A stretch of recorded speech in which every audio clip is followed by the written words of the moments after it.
Good evening. The time is 6:47. I'm sorry, Lord, for you to stand here. Everybody can go here.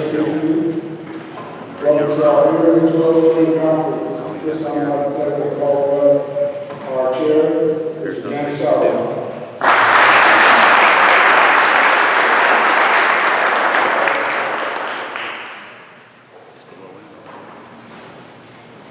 Thank you, Mr. Sergeant. Good afternoon, most welcome guests, honored dignitaries, and fellow Toastmasters. I appreciate the huge effort that everyone has made to attend this contest today. Your attendance is proof of your dedication to better yourself, to support Toastmasters International, and most importantly, support Area 12 and your fellow Toastmasters. As your area director, it is an honor and a pleasure to be your host for what I'm sure will be an exciting and fun set of contests. To begin this conference, please help me welcome our first motivational thought, Renee Zarate.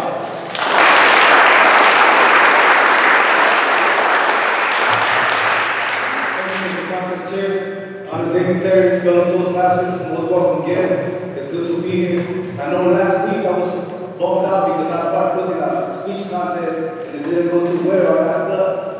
But today I was reminded by a good friend of ours, President Kennedy said one time at one point, he said, we must fail greatly to achieve greatly. So with that in mind, let's have a good meeting, have a good time, and thank you for having me.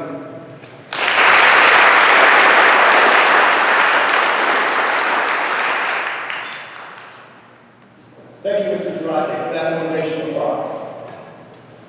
To lead us in the Pledge of Allegiance, please lend me a hand in welcoming to the lectern, Mr. Albert Logan.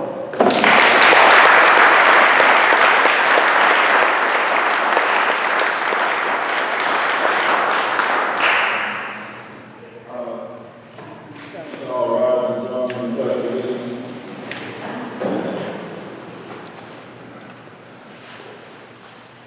I pledge allegiance to the flag of the United States of America and to the republic for which it stands, one nation, under God, indivisible, with liberty and justice for all.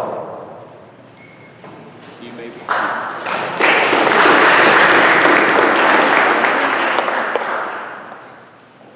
We do have some dignitaries with us today. I would like to welcome District 19 Distinguished Toastmaster Paul Wood.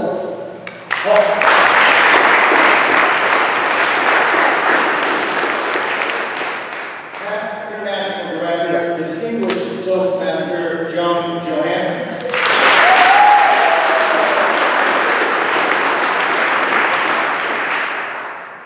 And District 19's Prison Club Committee Chairman, Don Watkins.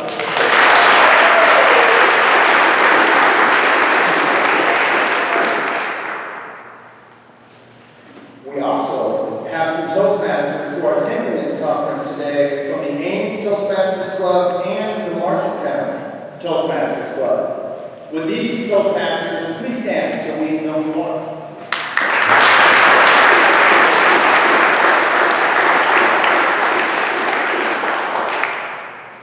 Once again, I welcome everyone to the 2016 Area Spring Conference. Our first contest will be the Table Topic Speech Contest.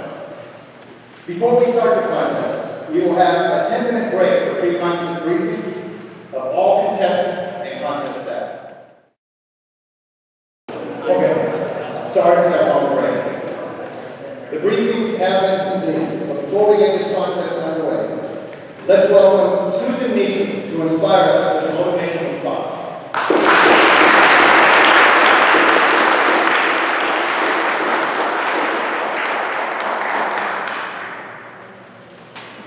Thank you, Mr. Contest Chair.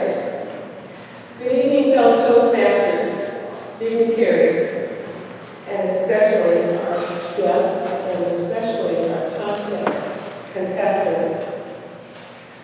Let me ask you, who was your inspiration? Or who is your inspiration? to my mother. Mom had high standards and a job well done. However, she seldom told me, "Sue, great job." But her actions and facial expressions told me how successful I was. I learned that her silence with a smile was her stamp of approval, a job well done. This evening, our contestants already have our stamp of approval. They have earned the privilege to be here for the International Speech Contest and Table Topics Contest. Every situation, incident, meeting, and contest are opportunities to grow in our listening and speaking skills. Contestants, we are pleased and grateful for your willingness to give us this occasion to learn and be inspired by your messages. With the stamp of approval, you, the contestants, are our inspiration tonight.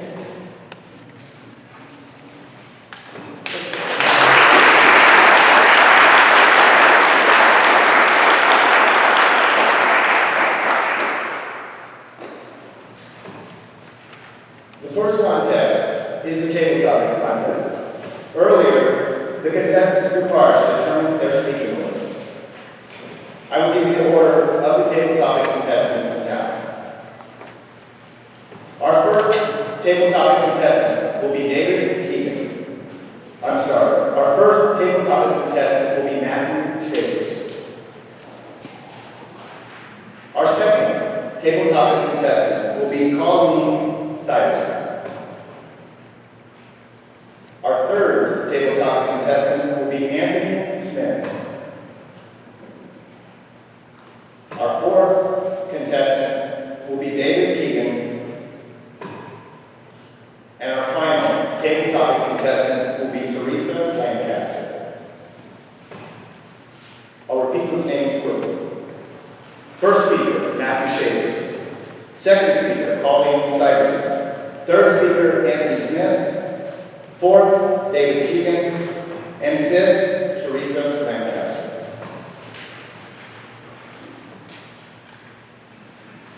The Table Topics exercise is a long-standing tradition with a specific purpose: to practice Toastmasters' first priority skill, to listen. Next, to develop the ability to organize quick and logical responses.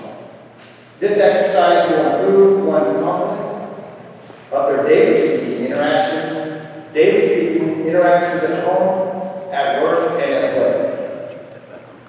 For a review of the Table Topics contest rules, I am happy to introduce our chief judge for this contest, Ms. Joan Johansson.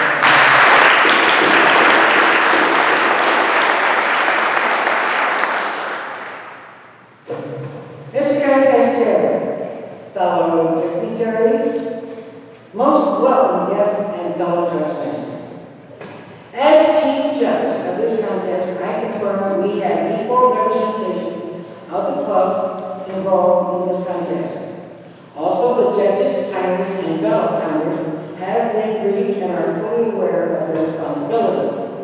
In addition, the contestants and sergeants at arms have met with you, Mr. Chairman, for their briefing at the rules and procedures of the contest. I ask the Chief Timer to please review the timing procedure for the contestants and observers. Thank you, Ms. Chief Judge. I'm dignitaries, most welcome guests. I am your Chief Timer, Alex Strauss, your young your assistant timer. For the Table Topics contest speeches shall be from 1 to 2 minutes.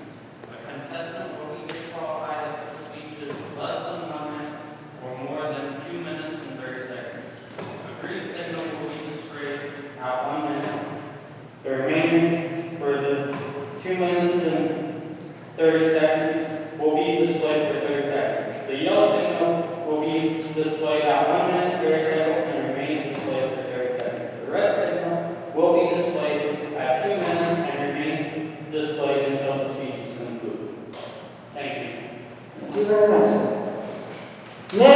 ask that the judges please stand so I may check your positions.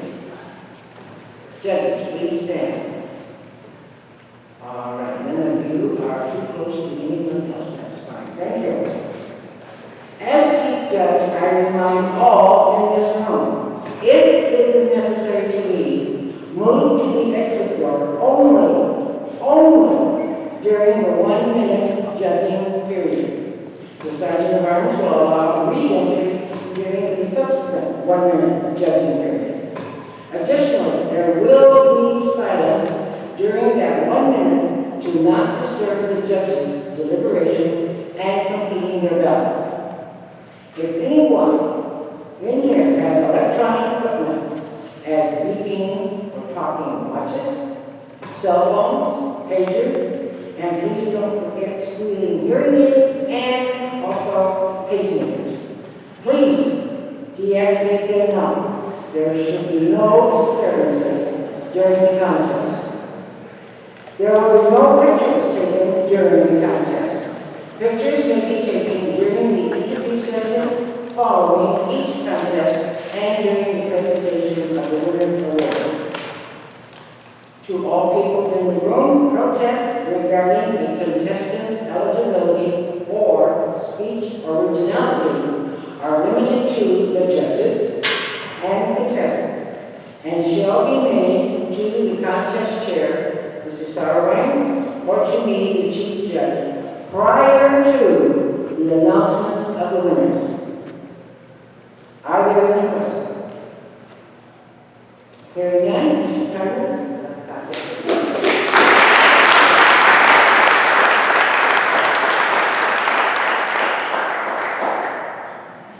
Thank you, Chief Judge Johansson. Here's how the table topics contest will work.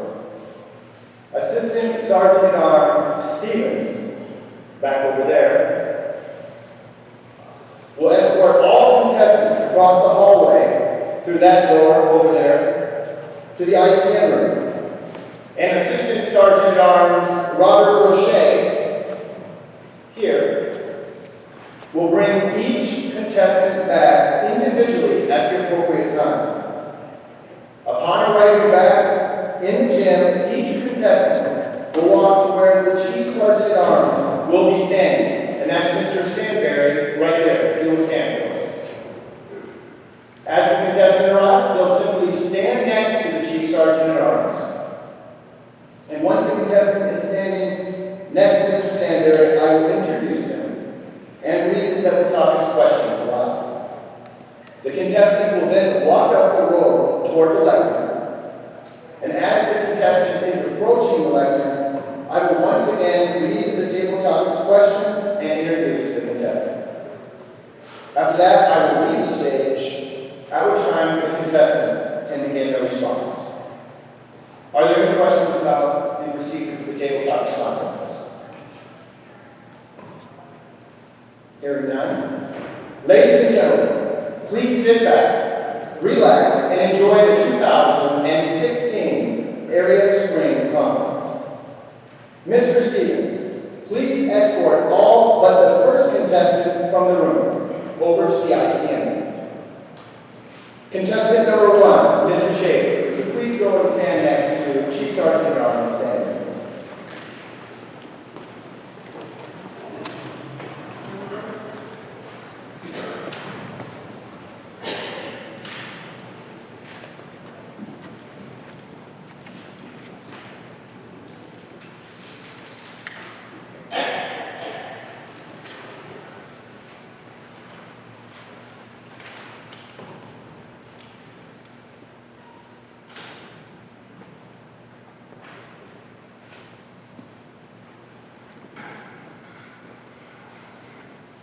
Contestant number 1, Matthew Shavers.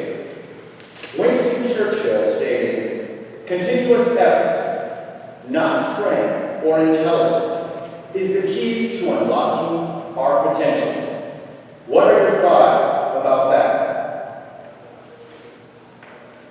Winston Churchill stated, "Continuous effort, not strength or intelligence, is the key to unlocking our attention. Matthew Shavers, contestant number 1.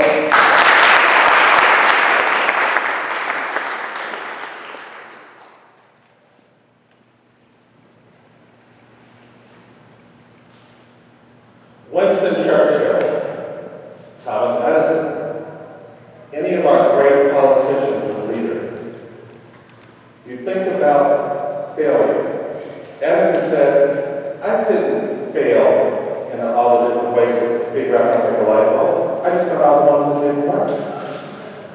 Mr. Contest Chair, our dignitaries, welcome guests and fellow Toastmasters. Churchill's statement, continuous effort unlocks our potential and greatness. This is something that I fully believe. Even our motivational thought, we must fail greatly before we can experience greatness. This is something that again plays into this very concept. Just because we fail doesn't mean that we stop. If you fall down 7 times, the key is to get up 8. Continually work. Use effort. Give 100%. Give 105%. Give 110%. Each time you put forth an effort, whatever it may be, whether it be in your family, in your job, in your community organization, here at Toastmasters, continually work to improve. We only improve by continually putting forth more effort, more persistence. I've competed in table topics multiple times. I've yet to win my first place. I've gotten third. I've gotten second. I won my first. Every time I do something, I learn something, continually putting in effort, continually doing what is necessary to reach the next level. As long as we're alive, we have a chance to put in more effort. So with Churchill, I agree. Continuous effort is exactly what we must do as individuals to reach our potential. Mr. Contest Chair.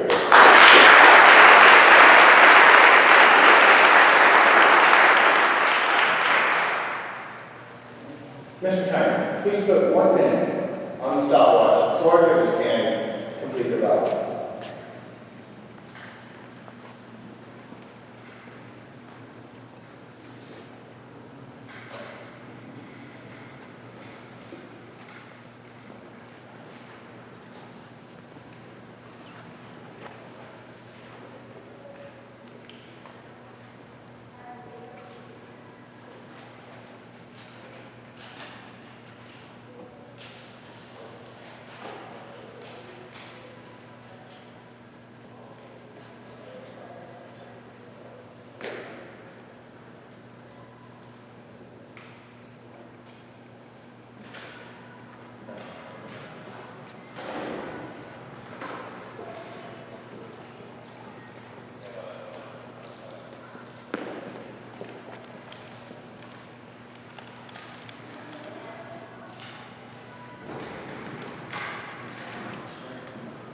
Thank you, Mr. Kiner.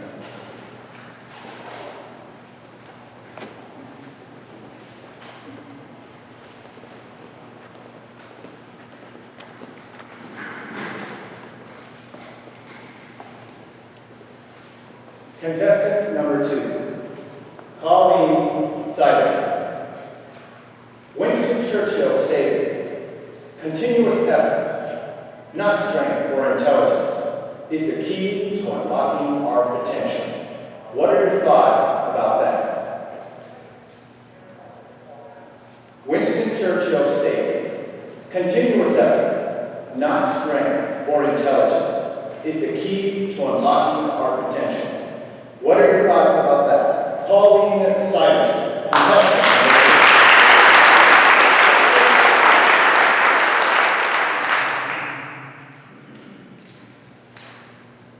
Thank you, Chair, Contest Chair, fellow Toastmasters, distinguished guests, and dignitaries.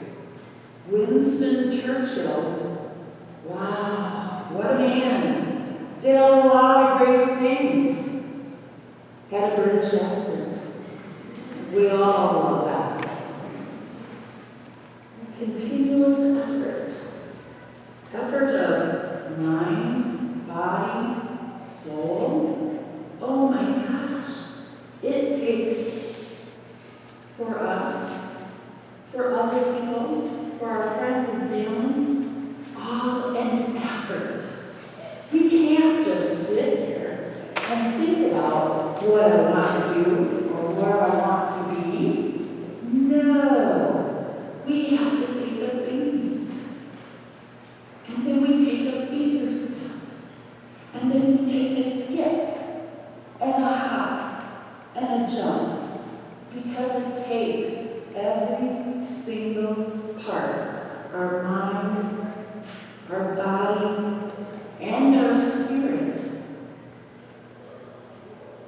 reach a goal, whether it is a small goal or a very large goal. So Winston Churchill had it right. It is a continuous effort by us, by myself, by my friends and family to make it to the goal. Thank you very much.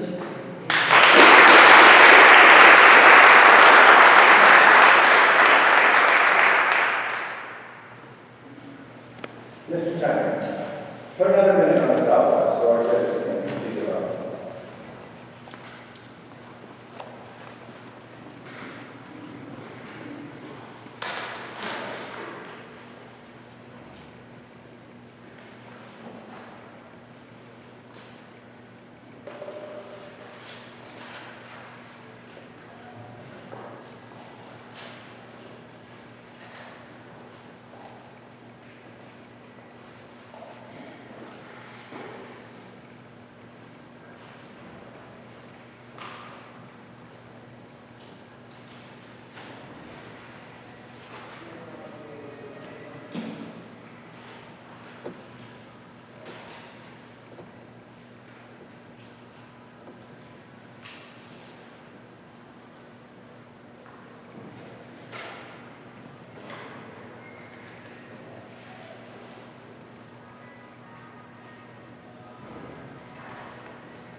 Thank you, Mr. Tucker.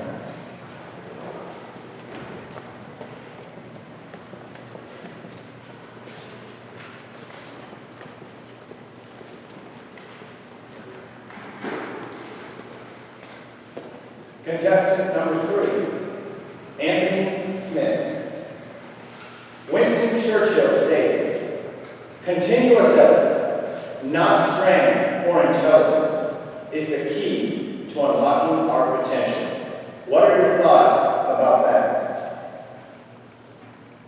Winston Churchill stated, "Continuous effort, not strength or intelligence, is the key to unlocking our potential." Anthony Smith, contestant number 3.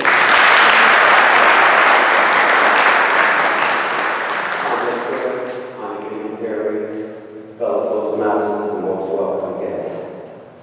You will have to say ambition, because if you do not have ambition, you will never know your strength. You have to have determination and courage.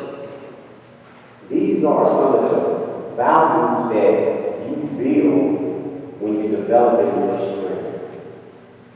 Not every day that we can have the ambition that we need. So in order to muster our strength, we have to stay disciplined with determination. We have to focus. Winston Churchill, when he said to develop your strength, when he said to develop your strength,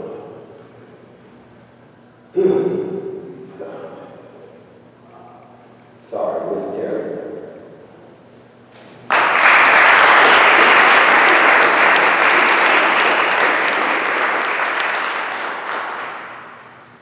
Mr. Kramer, please give me a minute on the stopwatch for our judges.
Thank you, Mr. Chairman.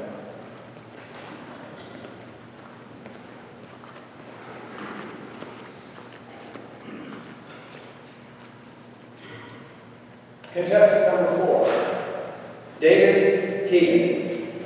Winston Churchill stated, "Continuous effort, not strength or intelligence, is the key to unlocking our potential."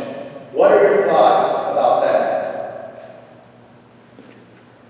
Winston Churchill stated, "Continuous effort, not strength or intelligence, is the key to unlocking our potential." What are your thoughts about that? David Keegan, contestant number 4.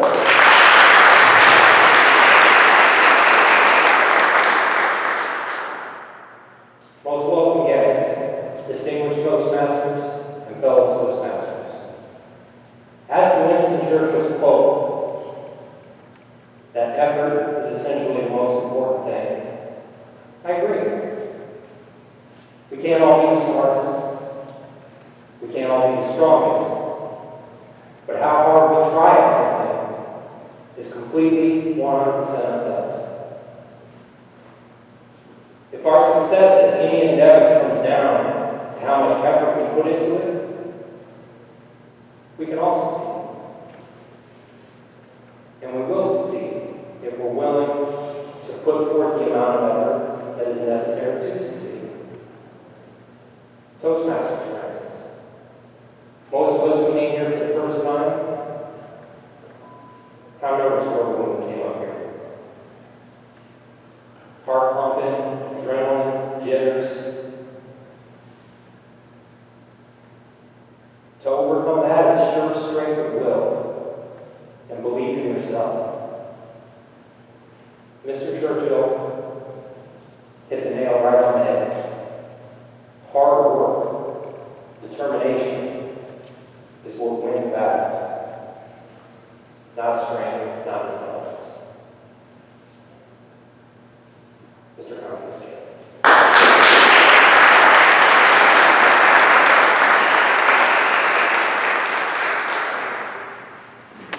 Mr. Conner, a minute for our judges.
Thank you, Mr. Conner.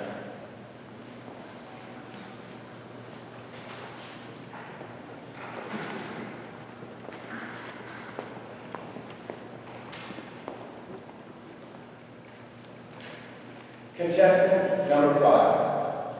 Winston Churchill stated, "Continuous effort, not strength or intelligence, is the key to unlocking our potential." What are your thoughts about that?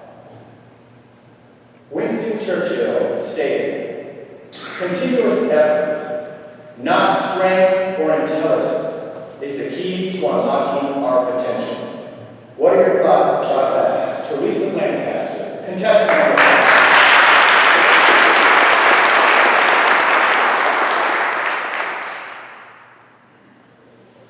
Thank you, Mr. Contest Chair. Fellow Toastmasters, honored dignitaries, most welcome guests. Consistent effort is absolutely the key to success. Consistent effort of applying yourself and doing the best that you can. And I will tell you about a quote that I made up that hangs on my wall in my office at work, where I am employed as a talent development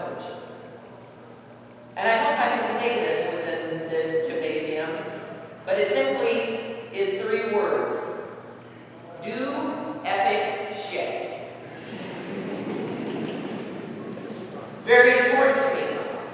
I'm the type of person that doesn't like to beat around the bush. I get right to the point. Do epic shit, people. Mr. Contest.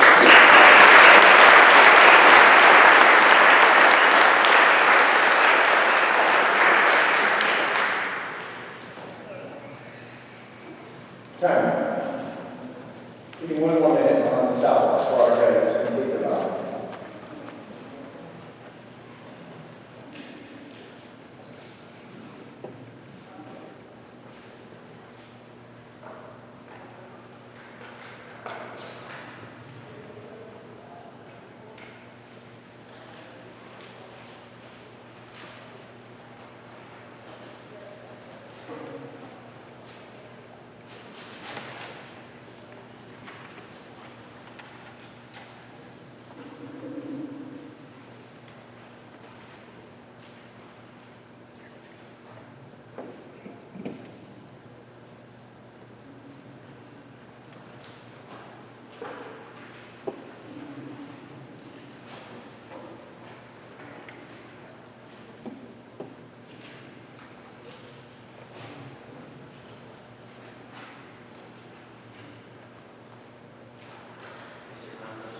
Thank you, Mr. Kennedy.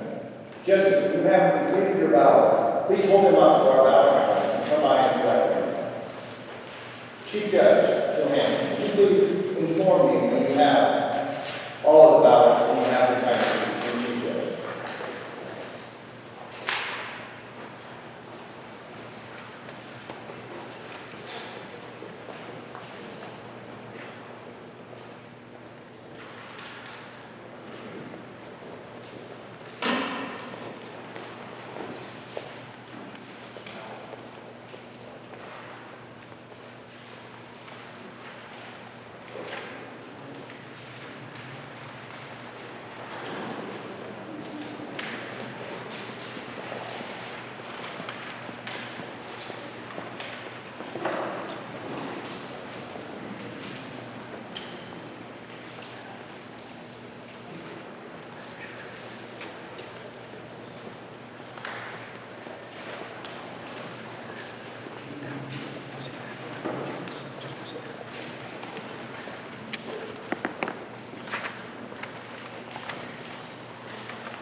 Chief Judge, do you have all the ballots and time sheets? You do. Now I will invite our table topic contestants up here for some short interviews. Let's start with Mr. Chambers. Please welcome.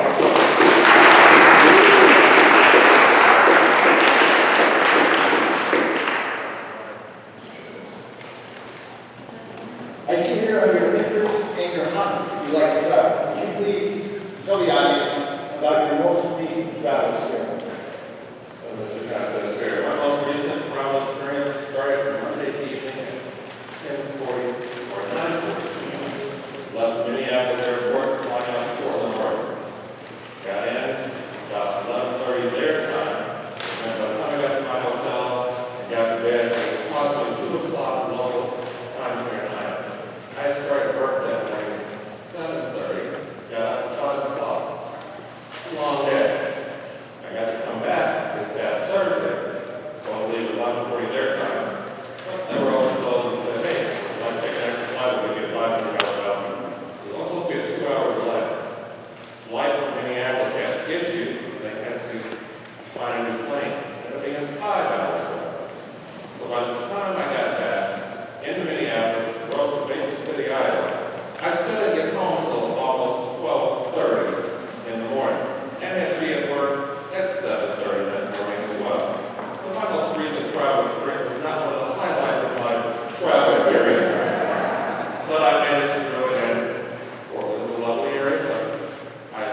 It was an honor to have you in this contest, and because you participated in this contest, it is my honor to award to you this certificate of participation.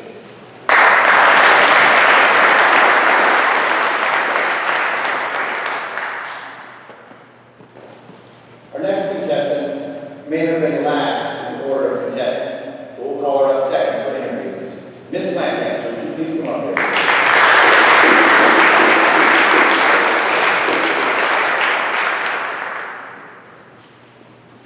Miss Lancaster. What motivated you to join Toastmasters?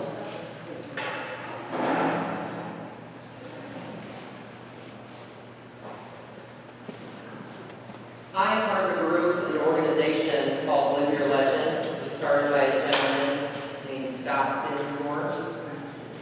He lives in California. And one of the suggestions that he gave for all participants in this group was to get in touch with your local Toastmasters group. This particular group of Live Your Legend is an opportunity or a community, if you will, of people who come together to really understand what their passion is in life and then put it to work for them. Because so many times we're working, doing things that we really don't love to do. And so that is how I was introduced to Toastmasters. I reached out to Ms. Peggy O'Neill, a fellow club member of mine, and she welcomed me to our club in Clairville, right out.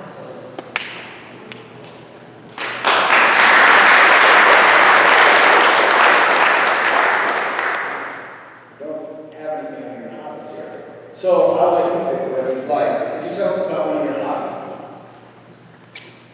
Yes, actually, I will tell you that we were just discussing a hobby of mine in the room as I was waiting to come out for the contest, and that is singing. I love to sing. I love to play music, listen to music, and I love anything from classical music to heavy metal. Everything in between. So.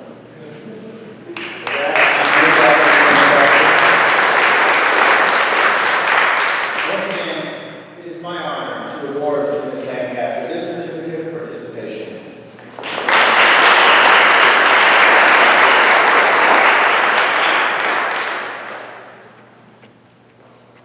Would Ms. Sanderson come up here and do an interview?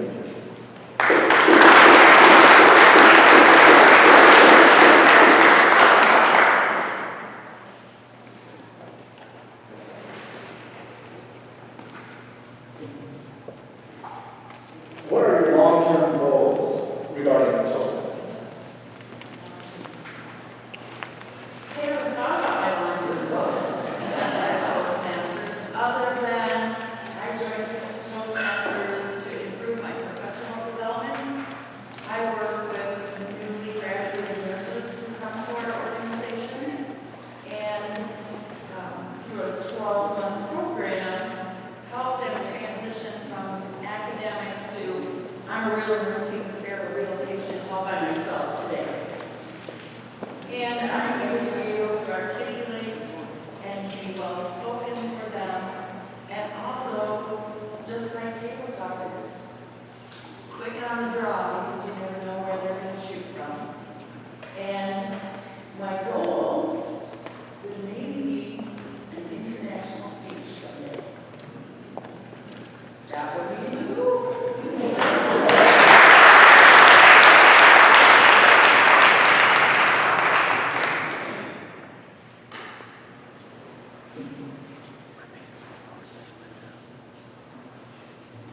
What might be a little while before you go fishing?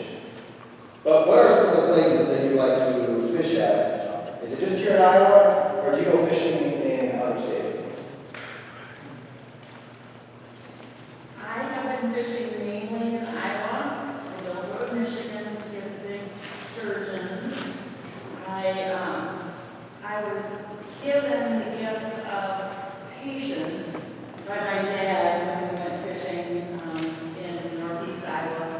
We crossed the border over to La Crosse because our licenses were still good there. Didn't have to get another license on that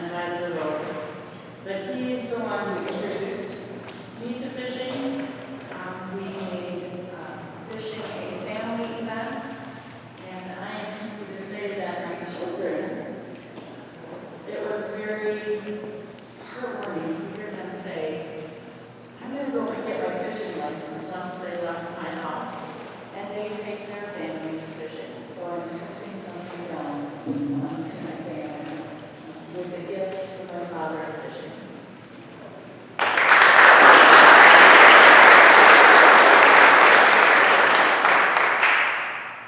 I would have to agree. I would say other than swimming, fishing is something that I miss very much. Ms. Sagerson, it is my pleasure to award to you this certificate of participation for your participation in tabletop contest.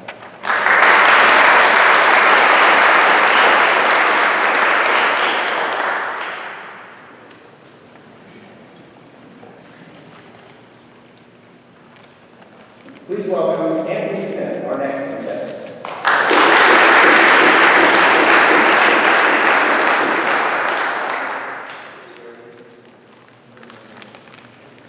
You have a list of hobbies so long you can never go through all of them. But I find it very interesting, and I do know you personally that you do like to do a lot of writing. Could you give us a quick, brief synopsis of something that you're doing right now, a book that you're writing? Kind of the gist of it. Well, right now, I'm in the midst of urban. Don't know what the genre is. It's about growing up in the ghetto, trying to succeed, and do something with your life. It's not all bad. It's a situation where we find ourselves left with a certain genre where we try to improve our life. Basically, I'm at the end of a novel right now, but I can't speak about it, so I can read it out.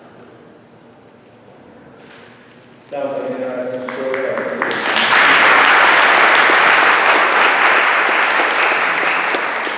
I'm going to go right along with our tabletop questions today. When a person asks, why are you in Toastmasters, Anthony Smith?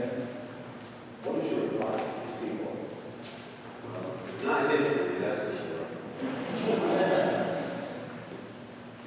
Well, I'm in Toastmasters because I get a chance to learn. I get a chance to meet people.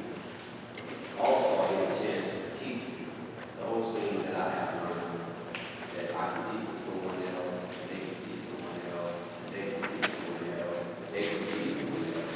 So it can be a training.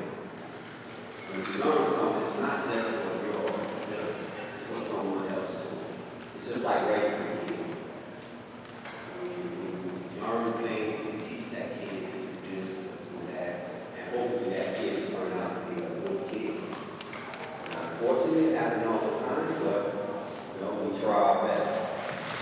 So with that, I believe that I have succeeded in Toastmasters. Or helping others develop skills they normally wouldn't have right now. We have members in our club that when they join, you couldn't get 2 words out of them. Now you can't stop them from talking. And one of them happens to be myself, they can happen before. But being a Toastmaster is all about communicating.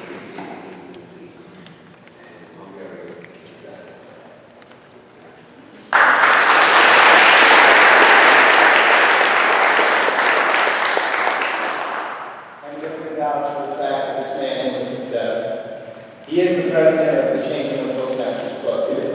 And though it isn't all his credit, just about our president's distinguished club award this year. I think he had a little bit of something to do with that.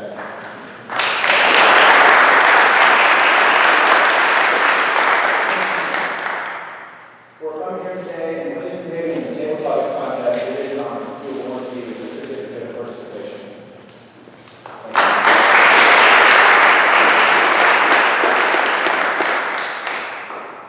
I guess that leaves you, Mr. King. Could you come up here and do it?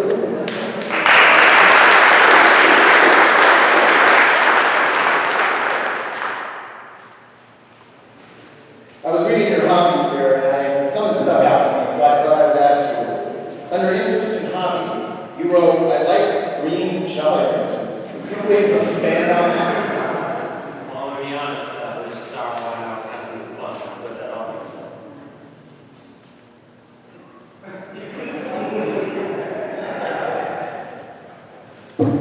I enjoy green Jolly Ranchers, because they're green apple flavored, and I enjoy that flavor pretty much every type of candy there is.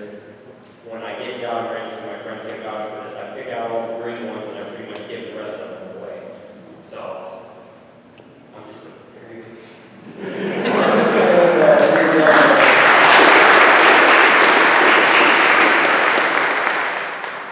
can only go with what I have to work with, Mr. Keegan. And it stuck out here. You're pretty new to the Changing Winds Toastmasters Club. You only joined just a few months ago. What do you think is the most important skill you've learned thus far in Toastmasters? accepting constructive criticism. I've always had a lot of problems when people come up to me and tell me you can do this better, or maybe you should not do this.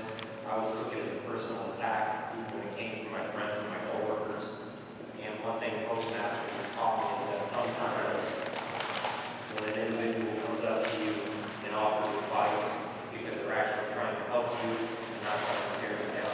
That was something I always had problems with, and I certainly overcame it in a few short months of it.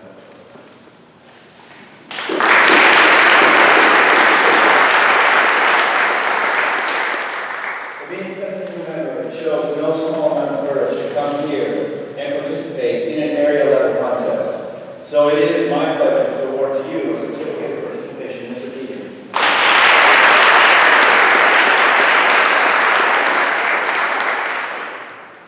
This concludes the table topics portion of this contest for this spring conference. Let's take a quick 5-minute stretch break so that we can get some refreshments or some coffee, and we'll just reconvene in 5 minutes. Welcome back. Before we kick off the second half, I'm proud to introduce James Lambert, who will be presenting our next motivational thought for this evening.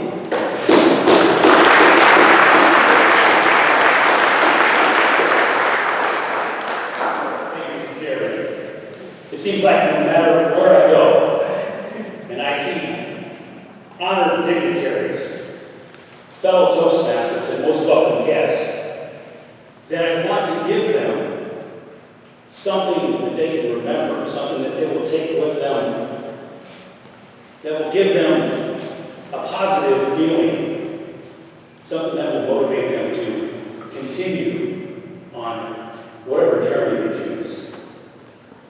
And it brings me back to the posters that you see. One in particular is the cat hanging from the tree, and it says, "Hang in there, baby." Or how about the pelican with the frog in his mouth, and the frog's got hold of his neck, and it says, "Never give up."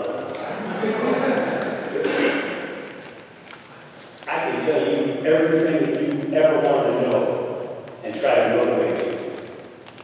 They're all out there. All we need to do is to focus and catch these little nuances in life as they pass us by. Mr. Chairman.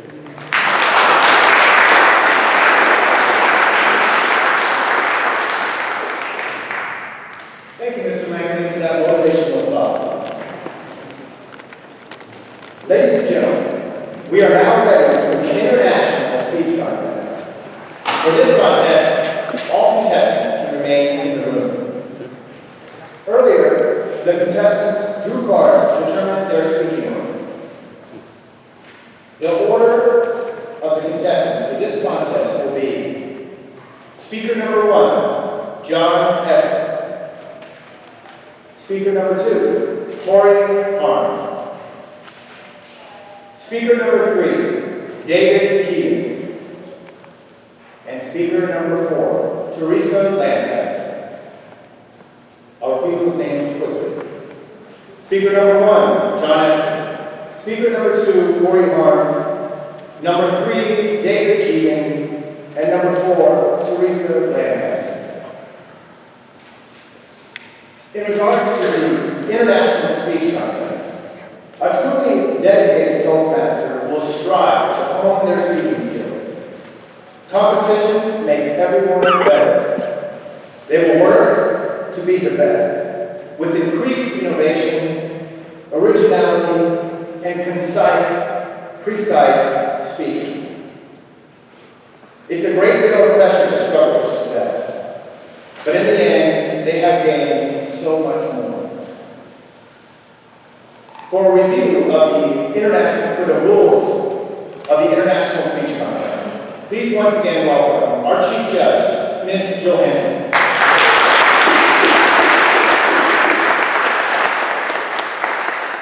Mr. Contest Chair, honored dignitaries, welcome guests and fellow Toastmasters.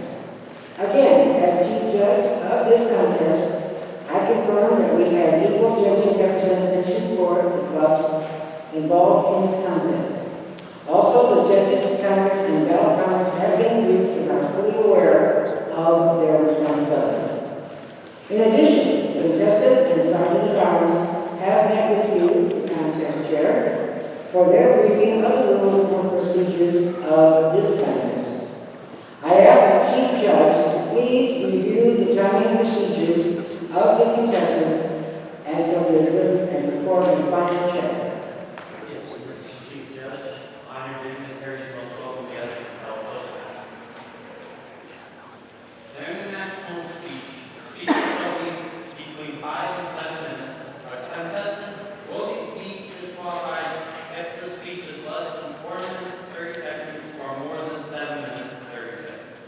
A green signal will be displayed at 5 minutes and remain displayed for 1 minute. The yellow signal will be displayed at 6 minutes and remain displayed for 1 minute. A red signal will be displayed at 7 minutes and will remain until the conclusion of the speech. Thank you very much, sir. Additionally, there will be silence again during the minute to not disturb the judges' deliberations in completing their jobs. If anyone has electronic equipment again, like talking watches, cell phones, pages, and the hearing aids, or the pacemakers, make them deactivated right now so we have our silence. Protests regarding the contestants' eligibility or speech originality are limited to the judges and the contestants and shall be named to the contest chair or to me as Chief Judge must be done prior to the announcement of the winners. There will be no pictures taken during this contest. They may be taken during the interview or during the presentation of awards. Are there any questions? Hearing none, Mr. Chairman, the contest begins.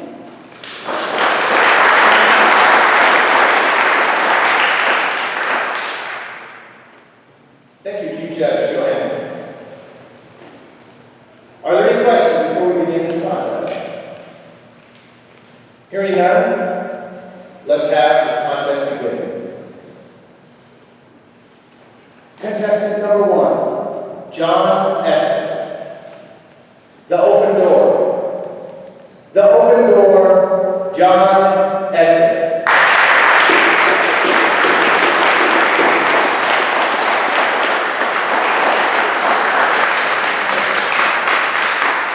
Contest Chair, honored dignitaries,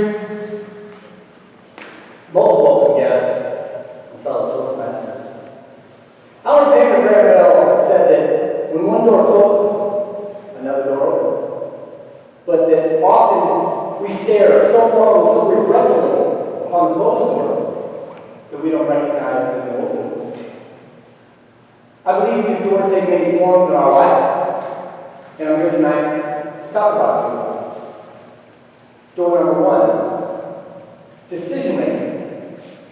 When I was incarcerated, I was stripped of my freedom of my decision making. The state now controls what I can do and what I can't do. The state controls when I can do it and when I can't do it. When I eat, sleep, drink, sometimes when I go back. For me, this is a closed door. But as I've taken the time to look around, I've noticed that there's another open door set before me. A door that allows me to regain a sense of my freedom. That door is public speaking. Public speaking allows me to not only regain a sense of freedom, but also decision making. When I give a speech, I decide what the content is. I decide what pictures I'm going to paint with my words. And I decide what the subject is. It's one of the few areas in prison in which I can make all the decisions. Door number 2. My heart. When I was incarcerated, my heart was deprived of expression. The state now controls how I can express myself. The state controls where I can express myself and for how long. In essence, the state has a piece of my heart. Again, closed door. But again, as I look around, I see that same open door waiting for me. The door that allows my heart free expression. The door of public speaking. I firmly believe that as I learn the skills involved in speaking to groups of people, that my heart has found full expression in the stories, anecdotes, and subjects that I've spoken of. More importantly, the communication skills that I've picked up while doing this has allowed me to have more meaningful, more lasting, and more fulfilling relationships. This brings me to door number 3, and this is the most important door. My voice. When I was incarcerated, I was stripped of my voice. The state says who I can talk to. The state says how long I can talk to that person. And the state closely monitors what the content of that conversation is. Closed door. But they can't close all doors. There remains another open door available to me. A door that allows me to regain my voice. The door of public speaking. Public speaking allows me to be heard. In fact, I'm in this prison right now because I thought I wasn't being heard. And so, you know what I did? I took matters into my own hands, and I took them. When a man feels as though he's not being heard, it instills in him a sense of frustration and anxiety or fear. But here's the funny thing about fear. When I started investigating fear, and most Toastmasters know this, the number one fear that we have is public speaking. We fear public speaking more than death, more than torture, more than loss of a loved one. Why? Why do we fear public speaking so much? And as I thought on it, I realized we as people fear it for the same reason that I personally feared it. I feared it because I was afraid that when I got up in front of people, that you were going to look at me and you were going to see the real me. And I'm going to be honest with you, that terrified me. It's terrifying. I have insecurities, childhood traumas, parents, teachers, loved ones, and others that said, "You'll never amount to anything. Shut up, sit down." But public speaking says, "John, you can do whatever you want." Public speaking says, "Use your voice."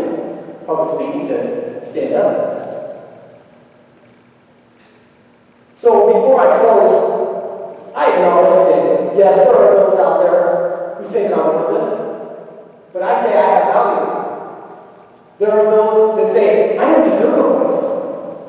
But I say, my voice is all I have left. There are those that say I should sit in prison and rot from within.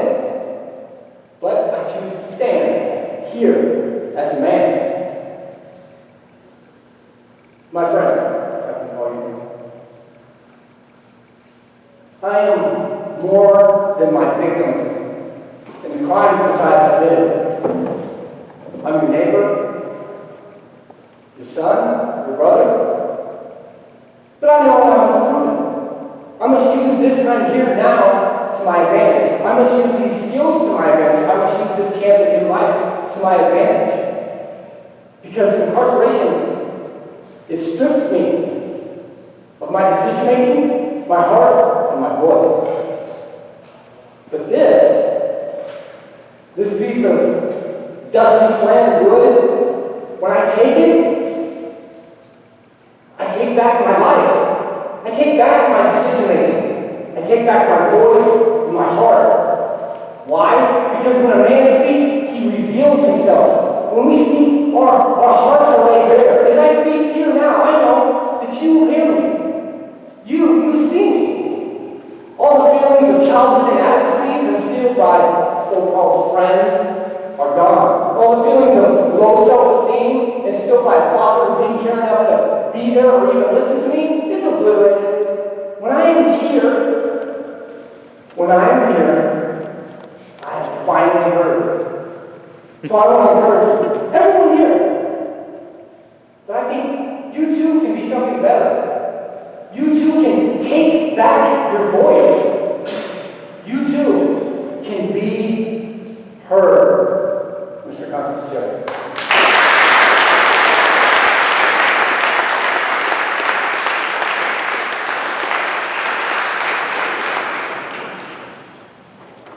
Mr. Timer, please start 1 minute of silence so our judges can finish their vows.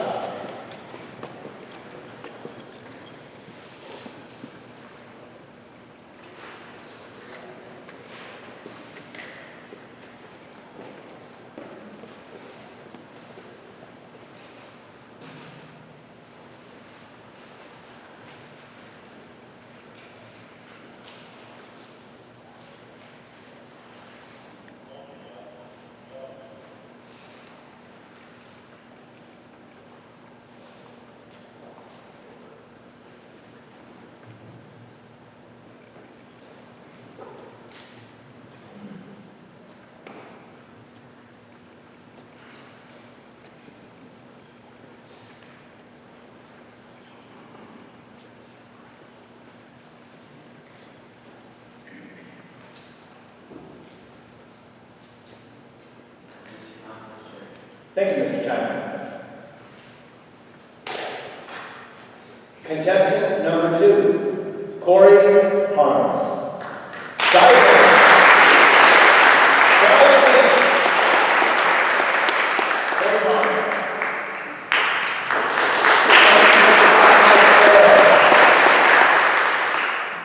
Fellow Toastmasters, honored dignitaries, distinguished guests, I read a hypothetical last week. I imagined that I had just moved to Mason City, Iowa, close to where I live. Mason City is a town about the same size population-wise as Fort Dodge, and I didn't know what I wanted to do, but I knew I wanted to get involved. I didn't know whether I wanted to volunteer, or maybe I wanted to join a club like Toastmasters to self-improve. Or maybe I just wanted to join a social club to get my name out there and meet people. I wasn't for sure, but I just knew I wanted to dive in. So I actually Googled it. I looked up. Guess how many clubs and organizations are listed just in Mason City, Iowa alone? Over 45. 45. And that didn't even attribute the fact that there might have been some unlisted or in neighboring areas. Many of you have chosen to be Toastmasters. So you've chosen to get involved and improve yourselves. Now, a lot of times, there are so many things that can go with getting involved. And many of you that are involved can also influence those around you to get involved. Some of you may have children. Did you know that studies show children that get involved in high school or in school activities or extracurricular activities have higher GPAs, better attendance rates, they are faster at social development, and they have better luck getting acceptance into college or universities? Now, I get some pushback when I'm trying to encourage people to get involved. I get a lot of, well, I live in a small town in North Iowa. There's nothing to do. There's no ways to get involved.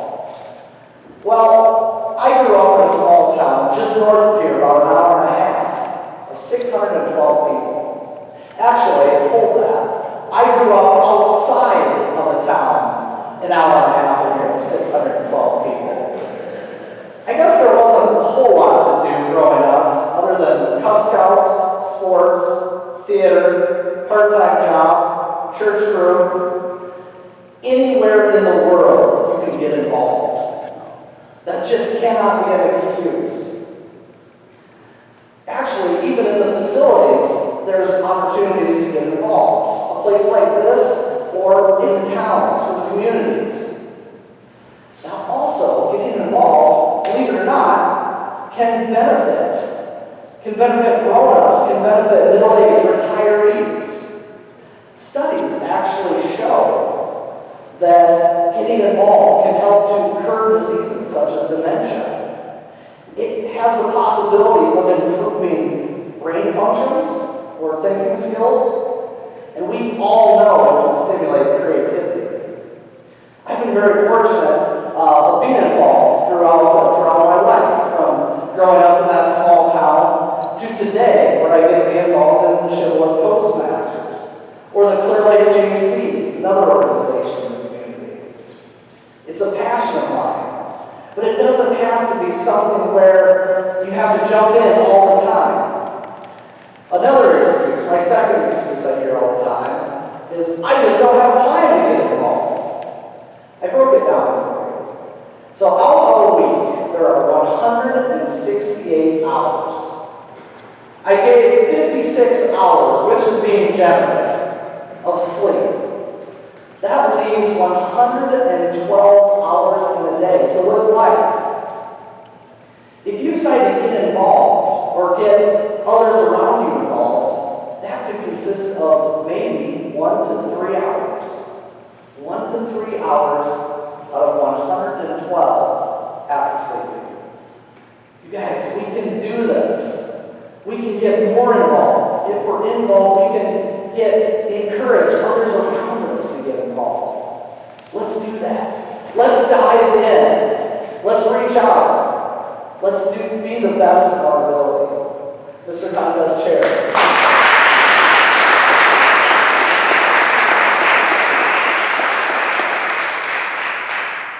Mr. Timer, once again, put a minute on the stopwatch for our guests.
Thank you, Mr. Timer.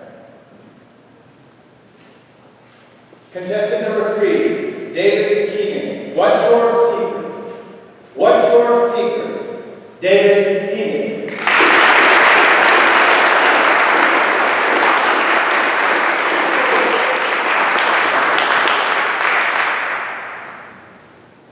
Most welcome guests, distinguished Toastmasters, fellow Toastmasters. Mr. James Sourwine just introduced me. As you know, he is our conference chair. And as most of you know, he is our area director. What you may not know is he is one of the best softball players in this camp. He's a good outfielder. He's a consistently good hitter, and he's actually hitting some of the farthest home runs we've ever seen here. I enjoy playing softball as well, but I've never been any good at it. I got it in my head that if I wanted to be great, all I had to do was get some tips from someone who was already great.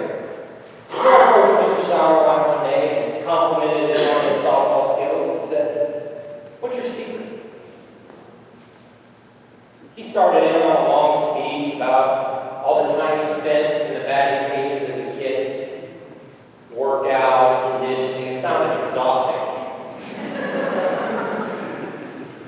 I was not willing to put in that kind of work. But I listened to some of what he said, and I picked up a few tips here and there. I went out on the field thinking I was just going to do awesome. You know what I did? I struck out 3 times in 3 at-bats. This is slow-pitch softball, ladies and gentlemen. I remember sitting on the bench afterwards, thinking to myself, where did I go wrong? I had a very bad day. We'll get back to that. In the meantime, I want to share with you a couple stories about some friends of mine, Mark and Helen. Mark had just graduated high school, and he had started working at a metalworking factory. And he's young, and he's ambitious. He wants to climb the ladder quickly, and as it so happens, a close friend and former classmate of his has already done exactly that. He's been at the factory for 2 years, and he's already a line supervisor. So Mark approaches his friend, compliments him on his success, and asks him, what's your secret? His friend says it's all about taking initiative. When I saw a job that needed to get done, I did it. If it was something I did well, I showed management how well I could do it. If it was something I didn't know how to do, I showed them how fast of a learner I could be. Mark takes this to heart. A couple days later, he sees a whole pallet of unfinished parts next to a machine. And decides, if I run these parts through, management will see me do it. They'll give me a promotion for sure. Just one problem. He has no idea how to run this machine. He's certainly not qualified to run this machine. That doesn't deter him. He goes over and he starts running parts through this machine. A few minutes in, he smashes his hand under the press of the machine. He gets fired because he wasn't authorized to be on that machine, and he loses his hand. He has a very bad day. Let's not dwell on that, though. I still want to tell you about Helen. Helen is an aspiring baker. Not as a trade she has a day job. But she wakes up one morning and decides that she wants to be a good baker. And as it so happens, her kids' school is having a bake sale, and at this bake sale there will be a cake baking contest. She makes up her mind that she's going to win this contest. Does she have any baking skills? Not really. But that doesn't deter her. She enters the contest and she loses. She's very upset until she gets a chance to taste the prize-winning cake. And it's delicious. It's beyond anything she's ever tasted before. She approaches the woman who baked the cake and compliments her on how delicious her cake was and asks her, what's your secret? And the woman says, believe it or not, it's powdered peanuts. Powdered peanuts, really? In a cake? She said, yeah, absolutely. Peanuts have an amazing flavor, but a lot of people don't like the crunchiness, especially in cake. So with powdered peanuts, you get all that great flavor without any of the texture. Helen's like, that's brilliant. Why didn't I think of that? So about a week later, she's having a party at her house, and she bakes her own cake with powdered peanuts, and everybody loves it, except for the guy who's allergic to peanuts. So he has an allergic reaction and collapses on her living room floor. Helen has a very bad day, not as bad as the gentleman who had to be rushed to the hospital, but still pretty bad. So I find myself looking at my predicament, Mark's predicament, Helen's predicament, and I can't help feeling that there's a common denominator. We all seem to have went wrong at some point in our thinking process. Poor decision making? Sure. There's definitely some bad luck in there. Bad advice? No, I don't think so. Advice is essential when you're trying to accomplish a goal. And the advice we got wasn't bad at all. None of it. Mr. Sourwine gave me excellent advice. Mark's supervisor gave him excellent advice, and the woman who baked this prize-winning cake gave Helen excellent advice. But we weren't looking for advice. We were looking for shortcuts.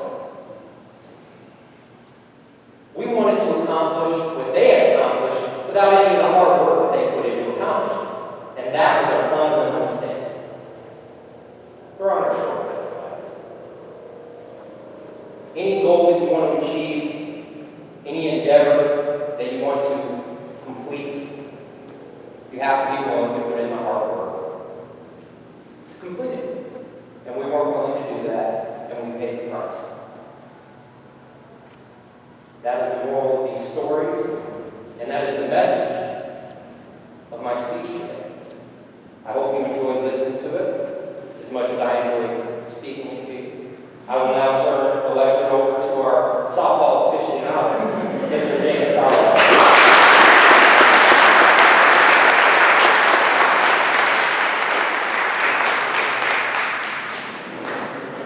Mr. Timon, come in for our judges.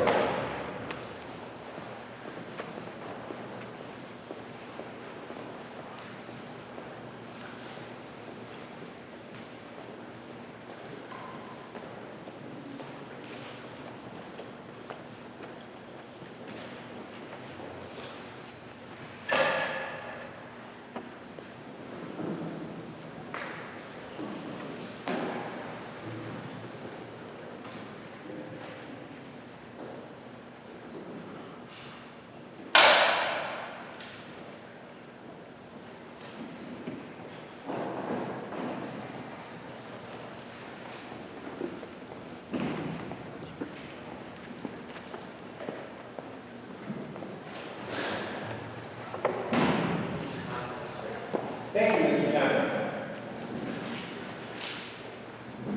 Contestant number 4, Teresa Lancaster. Through someone else's eyes. Through someone else's eyes, Teresa Lancaster.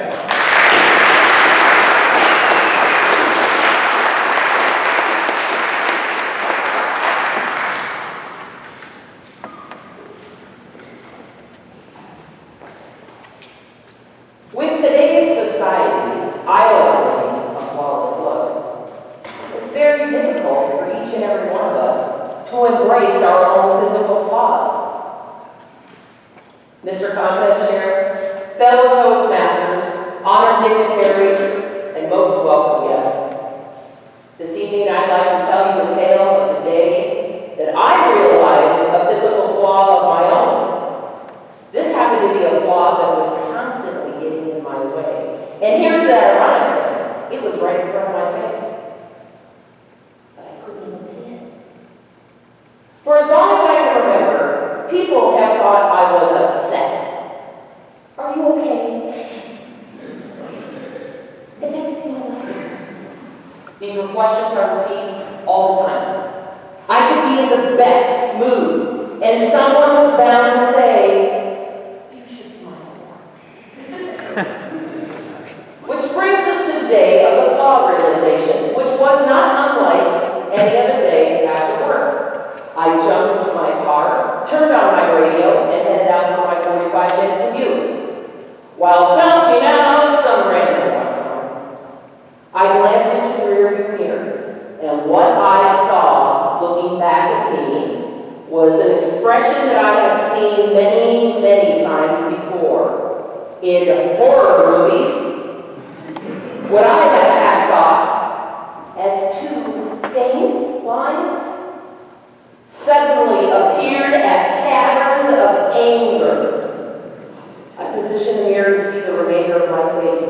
I was smiling from ear to ear. Why wouldn't I be, though? I was singing something I loved to do.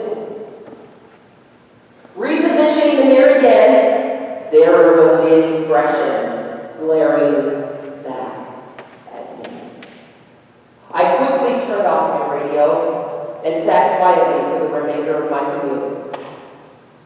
I reflected on all of the years of comments. Are you okay? Is everything all right? You should smile more. Somehow, I always thought it was the other person's problem. The following morning at work, I had decided that I was going to solicit some advice from a coworker of mine on this very situation. My coworker's name was Mike, and he and I had worked together for many years, so I trusted him. Actually, I'm not really sure why I trusted Mike. He and I had a brother-sister type of relationship, so he was always being really sarcastic. I should have known what I was getting myself into. Upon entering Mike's office, I closed the door behind me, and I said, Mike, I need to do something about my face. Mike glared up from his computer and said, I've been telling you that for years. I walked up to Mike, pointed at my forehead, and said, I'm serious. Look. Like a genie from a lamp, Mike slid up, found himself eye to eye with me, and said, stop shaving your eyebrow. That's right, ladies and gentlemen. Mike did not say eyebrows. He said eyebrow. And it was at that point that Mike and I exchanged words that I will not be gluing in this evening's tale. We parted ways, and I found myself thinking about what he had said. I knew he was being sarcastic. But could Mike be on something? The following morning, while getting ready for work, I again found myself reflecting on my situation. I wondered, how could I show people that I had become aware that my expression was negatively impacting how others perceive me? Of course, I would smile more, and I would be more intentional of my body language. So how could I show them that I had truly become more aware? As I combed through my last bit of hair, I got an idea. Ladies and gentlemen, I have a lot of hair. Seriously, I have a lot of hair. And on any given day, as I take a brush through this massive mound, I end up with what looks like the buffalo hide at the end of that brush. And it was in that massive tuft of hair that I was inspired to do an experiment. I took that hair and a bottle of Elmer's glue, and with the precision of a master penman, I poured a line of glue across my forehead. I then took the hair, delicately placed it on the glue, and waited for it to dry. Then, after laughing at myself for a few moments in the mirror and repeating several times, this is a good idea, this is a good idea, this is a good idea, I delicately turned my eyebrow because that's what all well-formed ladies do. And I headed out for work. Needless to say, my experiment did not cure my expression. It did, however, provide a humorous approach to having conversations about something that I was completely unaware of. You have looked in the mirror several times over the years and seen your reflection. I challenge you today to look at it through someone else's eyes. Take my word for it, you will see something different. This small shift has improved my approachability, but it sure didn't help getting all that glue off. That's the number.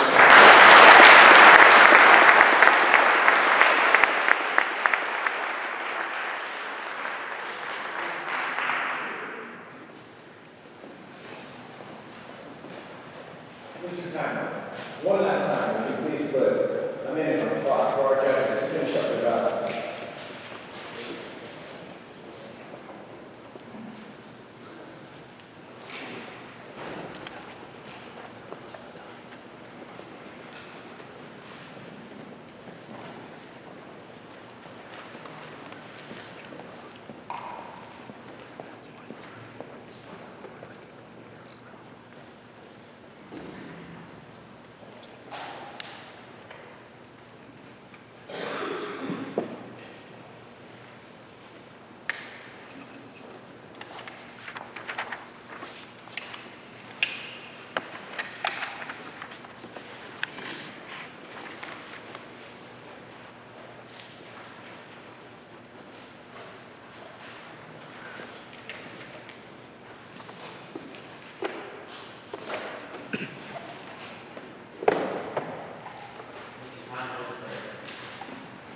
tournament.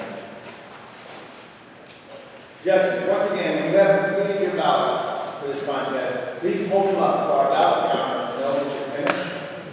And Chief Judge, if you would inform me when you have all the ballots and the time sheets.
Thank you, Chief Judge.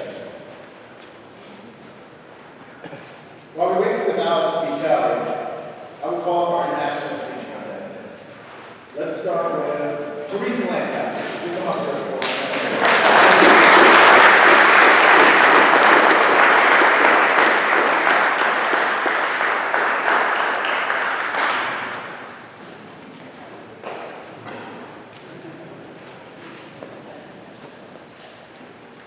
When you gave your table topic today, there was something that stuck out to me, a phrase that you used.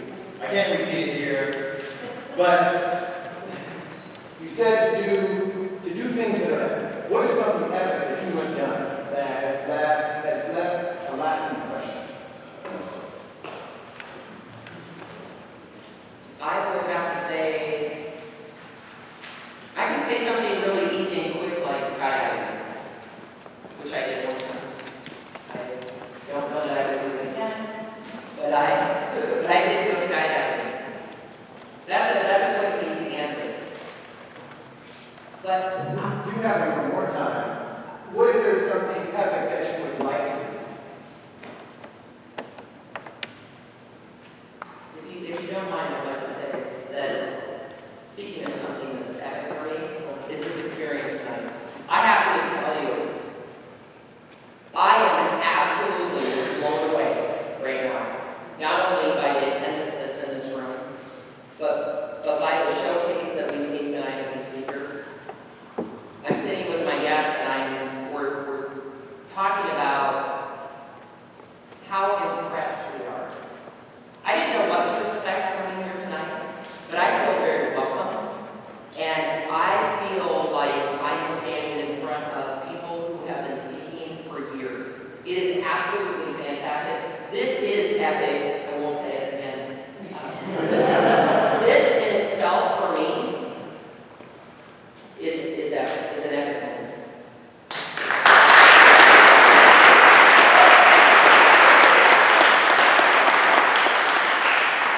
And I think it's something you can definitely get away with. And as the contest chair, I say, I see nothing wrong.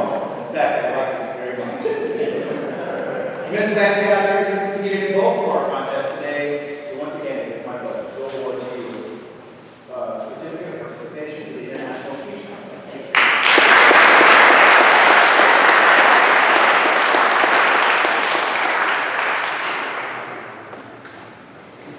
Our next interview will be Corey Harms. Please give a round of applause.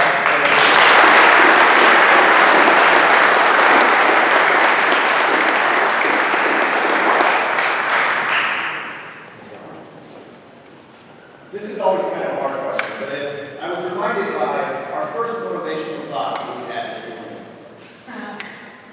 Mr. Kennedy said that you must fail greatly to achieve greatly. Is there any failure that you remember that was great, that helped you to later achieve something great?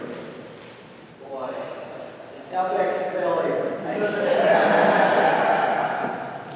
I guess for me, I'm in sales, so as I was presenting, as I present to certain customers, I wouldn't be as articulate as in previous years. I wouldn't be as articulate, or the words I wanted to say wouldn't come to mind. So that's why I actually joined Toastmasters, or was encouraged to join Toastmasters, because my communication as I was trying to sell whatever it was I was trying to sell, or present what I was trying to present, wouldn't come top of mind, or when they would throw questions out of me, I could not come up with an articulation back to them in words. So that was, even though not an epic fail by all means, it was little over and over again that was starting to really wear on me. So I thought to myself, what can I do to do better than that, or be more successful with that? So that is kind of what I looked at as far as motivating myself to get better,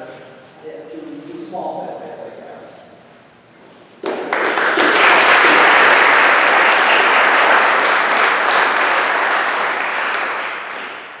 Mr. Harms, coming here to this facility to a prison is definitely something I would consider an accomplishment, and you did great in our national speech contest. It is my pleasure to award to you the certificate of participation.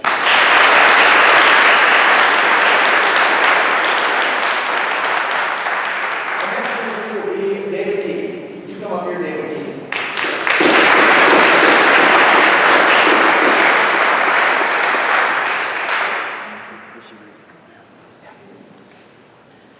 You have here that you like to work out, but you say that you also like to CrossFit. Would you tell the audience about a hard, grueling CrossFit workout that you had recently?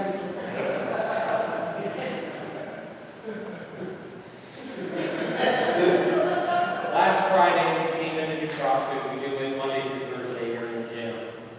And I was struggling with it. It's still fairly new to me. I've only been doing it for about a month. And they put on the board right over there, the dry erase board, what our workout for the day is going to be. And it's typically a timed thing where we'll have 10 exercises and it'll be 1 minute, 1 minute, 1 minute. Every 5 exercises, you get a 1 minute break. Every once in a while, we'll do reps, and it's usually between 10 and 15 reps per exercise. I'll have 5 or 6 exercises. Last Friday, I come in, and they've got 6 exercises up there, and it's 20 to 25 per exercise. And as soon as I looked at it, I said, I'm not going to be able to get through that one time. And I looked to see how many rounds we had to do. We had to do 5 rounds of 20 to 25 per exercise. So I made up my mind right then and there I was going to struggle through it. I was going to force my way through it. And I made it about halfway through it. So.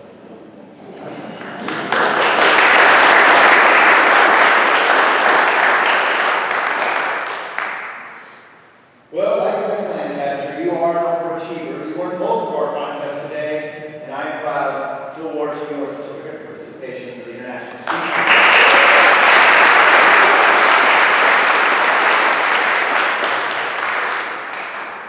I guess by default, that would leave you, Mr. S. This is our last review test.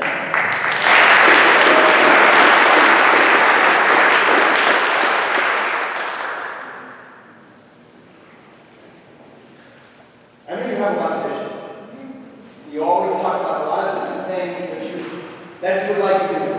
And in your speech, you talked about being here in prison.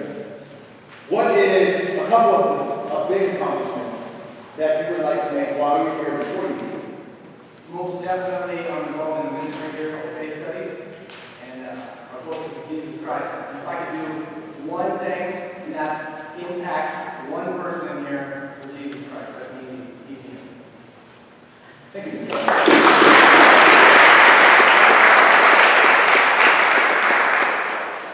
Well, after listening to your speech, Mr. Estes, I would say that you're not going to have any problem achieving the things that you want if you put in the effort.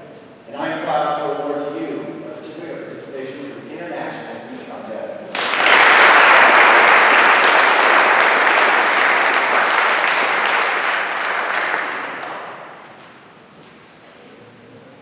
Moving forward, for our final motivational thought for this evening, it is my great pleasure to welcome to the lectern, Leah Cox.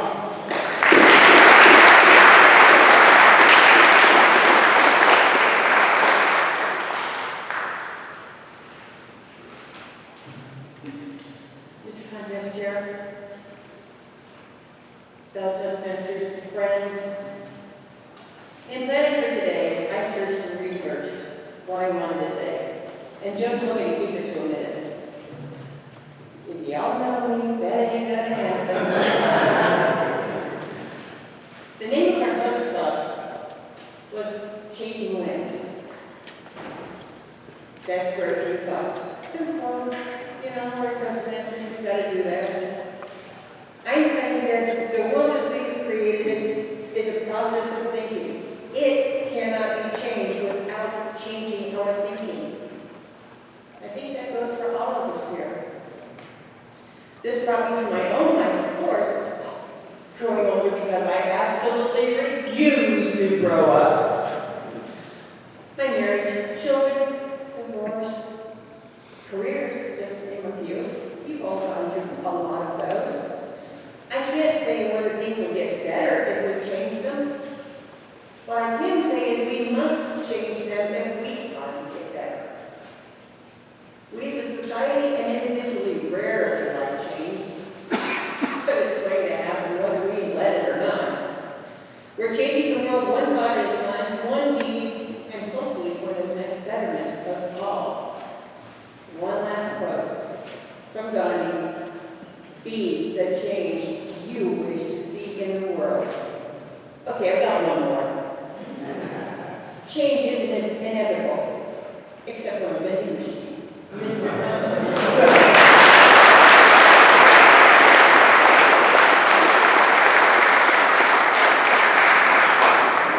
Thank you, Ms. Cox, for that motivational thought. Now, I'm honored to introduce our keynote speaker for this evening, distinguished Toastmaster Sal Salgado. Mr. Salgado is a television personality, image consultant, continuing education facilitator, counselor, professional speaker, and a recognized author. His speech will be change your mindset, change your life. Your mindset influences you, and you make your life fulfilled or fail. It's your choice. Being a victim of tough times or bad happenings is your choice. Due to losing focus, flawed attitudes, or perspectives. Learn how to correct and change your mindset. Do an about-face to alter and improve your focus. Again, it's your choice to change your life. Presenting, change your mindset, change your life. Please give a warm welcome to distinguished Toastmaster Sal Salgado.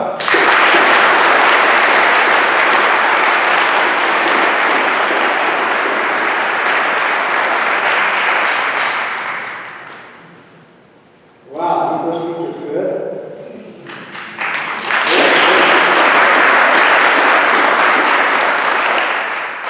I'm ready to go home now.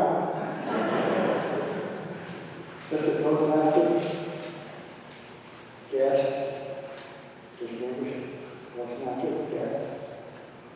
Now Toastmaster.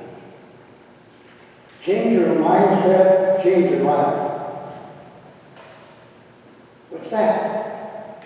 I'm glad you asked her. Here's what it is. Did you know that by the time you're 5 to 7 years old, how you look at life is already determined? Which means that whatever environment that you were born into, it wasn't your fault. You had nothing to do with where and how you were born. Which means if you had a healthy, wealthy family, you're probably in pretty good shape. But what about the rest of us? At home, on the street, drug addictions, alcohol, crime. Were you born into that?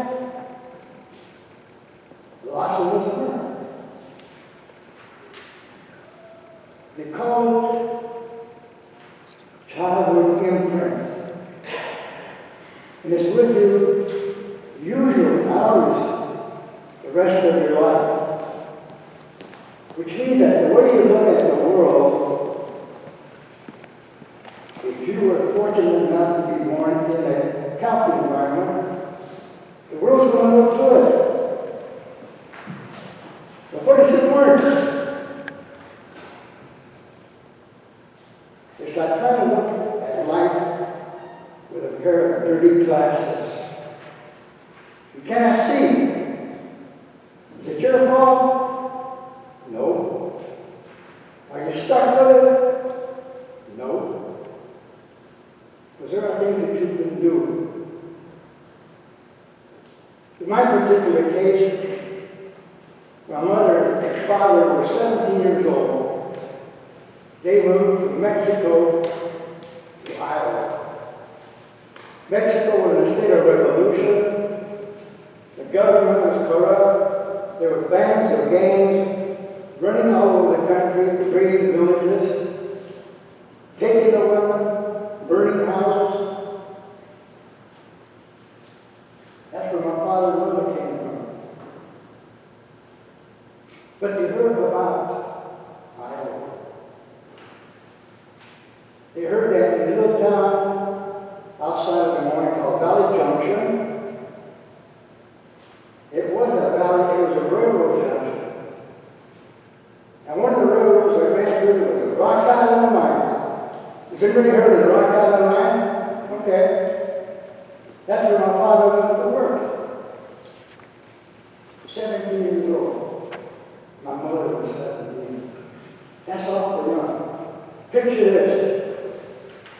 In a foreign land, they couldn't speak any English. They didn't know anybody. They were Catholics moving into a Methodist town. And at that time, there wasn't that much relationship, friendly relationship between different religions, for whatever reason. It's not important. But we were living on the south side of the railroad tracks. It could have been worse. But we had a choice. Are we going to sit on the other side of the tracks? Are we going to feel sorry for ourselves? Which is what happens a lot. Feel sorry for ourselves. So we keep ourselves from moving forward. We do it to ourselves. You have choices in life. You have choices in life. You can move forward, or you can drive forward. One day, my father, on a Friday night, the railroad paid. On Friday night, we got paid, and the men in our little community left work, and before going home, they had to stop at the tavern for a drink. And in this tavern, they played poker. As before, the majority of the men went home, they had a few drinks, they played poker, and then went home. Who knows at what time? On this particular night, it was in January, and the temperature was below freezing, somewhere close to zero. There was snow and ice. On this particular night, my father got lucky. He won some money. So he was happy going home with more money than he was paid for by the Rock Island Line. But there was something that happened. On the way home, one of the disgruntled gamblers followed him and knifed him. He lay on the ground for some time, don't know how long, before a couple of friends found him and took him home. Well, he lived for 3 days. And on that third day, talking about a mindset, on that third day, I was standing beside the bed. He was breathing his last breaths. got a hold of my finger and said, when I'm gone, you are the man of the family. You will take care of your 3 sisters and your mother. Now that's a child of ignorance. Try to forget that. Well, life goes on. And I remember that it was my job to help my mother. And so from the day, as long as I can remember, 7 or 8 years old, I was helping deliver papers, shoveling snow, carrying coal for coal-burning stoves. Work. But you know, it was okay. That was life. And so we made it. My mother didn't have clothes, the family, and they used to sell flour in gunny sacks, not gunny sacks, but flour sacks, made out of some kind of material, maybe, I don't know. And they had flowers and stuff on them. So my sisters got dresses made out of flour sacks. These sacks that were given, that ain't nothing. Okay, moving right on. I have so much to say, but this is it. If and when you want to change your life, there are some simple rules. Churchill said, what was it he said? He said something like effort and you were listening. Anyhow, let me change that. To succeed, one major thing you have to have. It isn't really intelligence, it isn't money. Does anybody guess what that is? You have to have heart. Heart is the heart of it. In fact, technically, your brain radiates, let's just call it 10, number 10. Electrical energy. That can be measured, it can be photographed. The heart radiates about 1,000 times more energy than that. So where's your power at? Your brain's, it may start there. The idea may start with a thought. But if you want to get something done, well, better than anybody else, you cannot do it without heart. Heart is important. One of my second little stories I was going to say was this. I did quite well, 4 years in the Marine Corps, got discharged, got a job, doing good. I started a beauty school, I had 4 salons, and I was on television. And I was doing well. Then the plug fell out.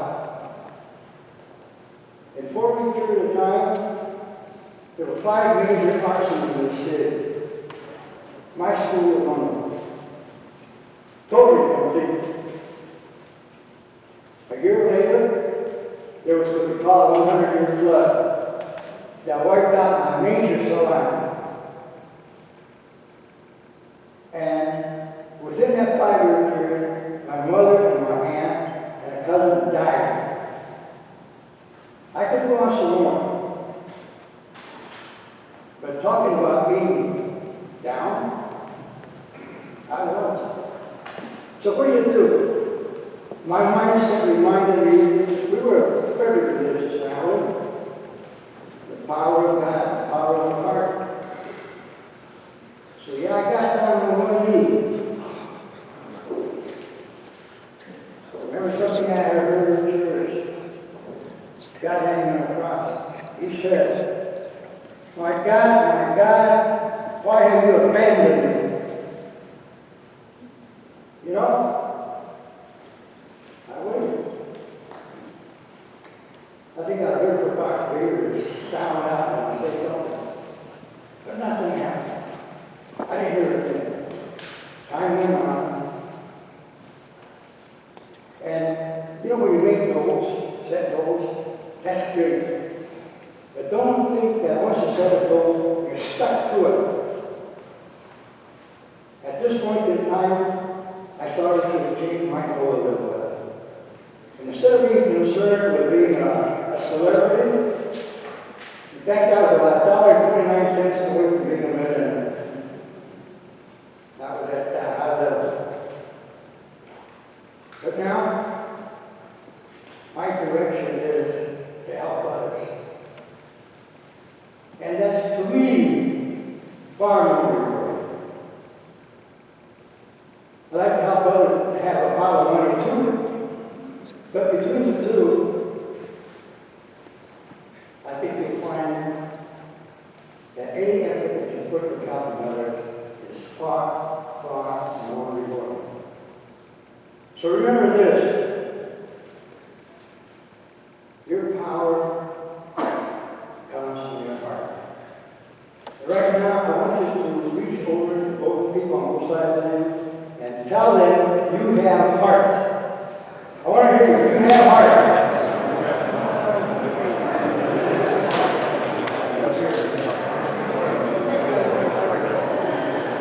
Then one time, at a speech out there, I told people, meet each other. Well, that was a great idea, but there was a major mistake. The first thing that I know, people from over there were coming over here. Oh, it's just right. I lost control. So anyone to say next door neighbor. I do appreciate the opportunity to talk to fellow Toastmasters and friends. It's one of the most important things I've done, and it's helped me in all areas of my life. Business, family, and everything. And somebody said, it gives you a voice. It gives you a voice and teaches you how to use your voice. On the way home tonight, think about your heart. And think about the fact that you want to change that mindset that you have.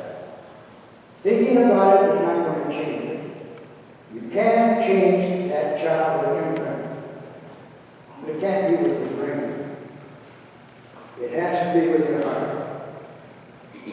Mr. Chairman.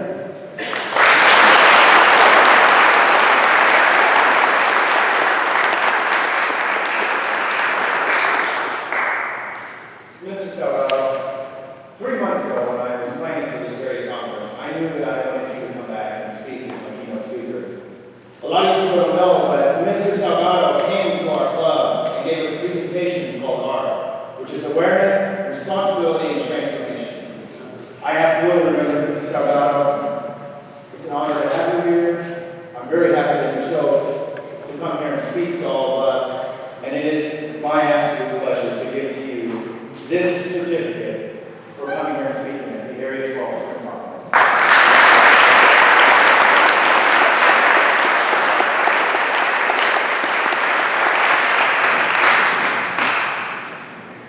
Thank you for that excellent presentation, Mr. Salgado. It's my pleasant duty to once again welcome our Chief Judge, Joan Johansson, for some final comments.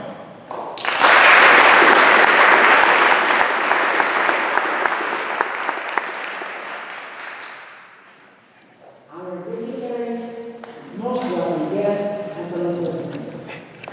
I have the absolute great job of being able to work with all the people necessary to make this event a success. It was the judges, it was the families, it was the governor, it was the sergeant at arms who been directing travel.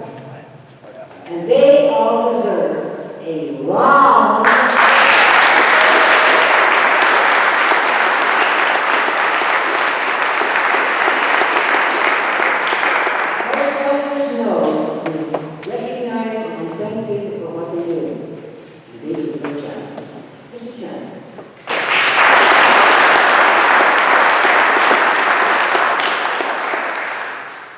Before we announce the results of the two contests, It's my pleasure to introduce District 19 Director, Distinguished Toastmaster Paul Wood, who will tell us about some upcoming events and then assist me with the awards presentation.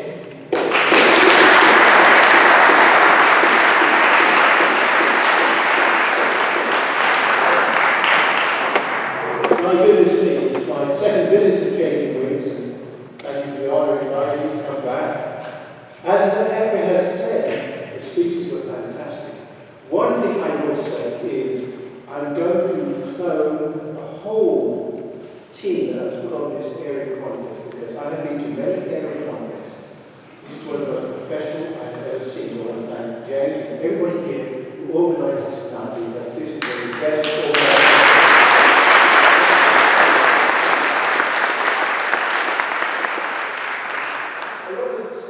Speeches, I must ask, did you choose the Winston Churchill quote because I was current as I And yes, having an English accent has its perks,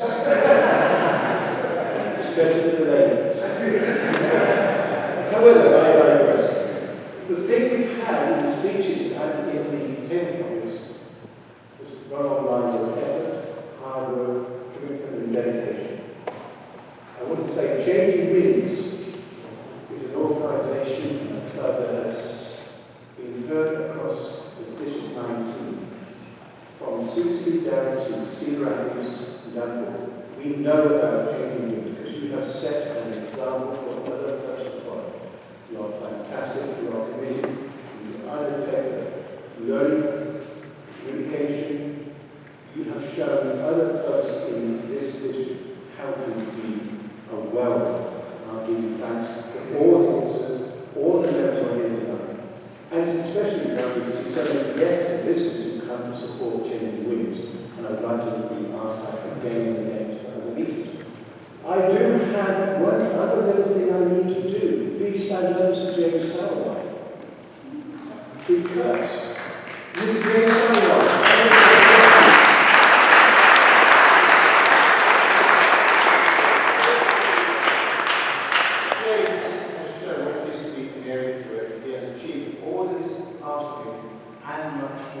so we had a special golden gavel representing James.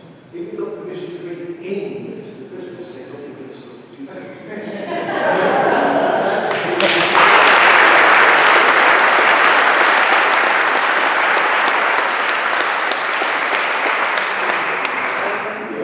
I crossed lots, so I know each means I go back to bed. I want to go back to bed, so anyway, we had important things to do, do we not? Yes. I'm going to pass it back to you.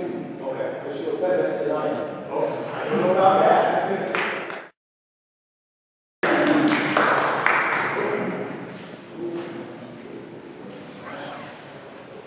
Solid gold trophies, okay?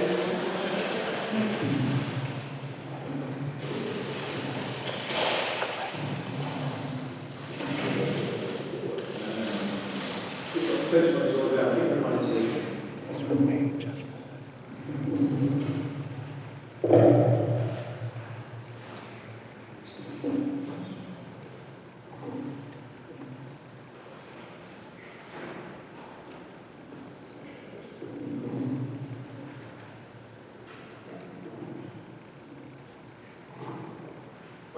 The results of the table topics and international speech contests have been given to me. Remember, second place is a very important position. If for any reason the first place winner cannot compete at the upcoming Division A conference in Rockville City on Saturday, April 23rd, the second place winner can compete. First, the results of the table topics contest. The second place award for today's table topic contest is awarded to Matthew Chavis.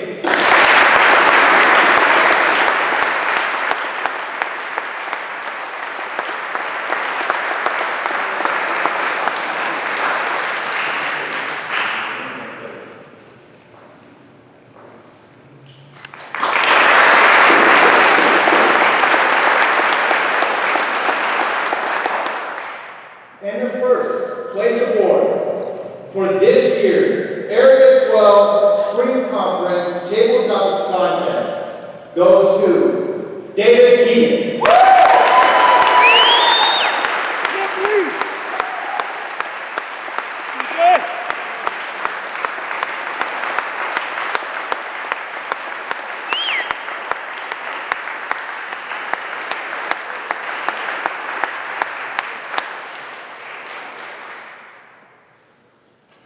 Now, the results of the International Speech Contest. The second place award for today's International Speech Contest is awarded to John Estes.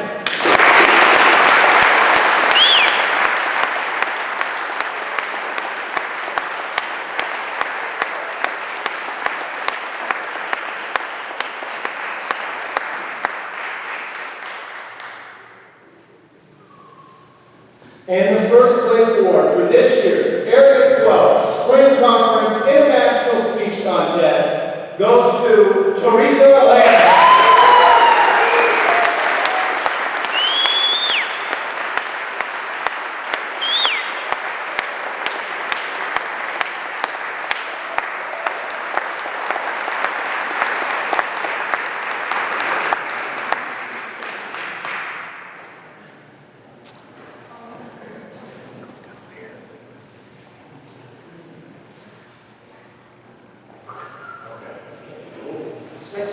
Ms. Lancaster, before you leave, please talk to Distinguished Toastmaster Joe Johansson.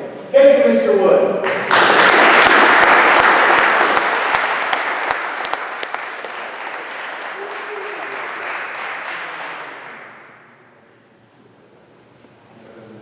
I want to thank everyone for making today a success. I first want to thank the contestants because they gave such a great effort in this contest. Let's give them a round of applause.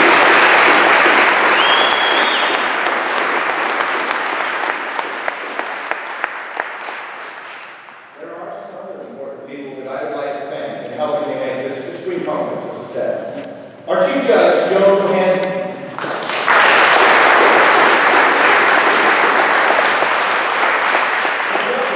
Our table topics and international speech contests.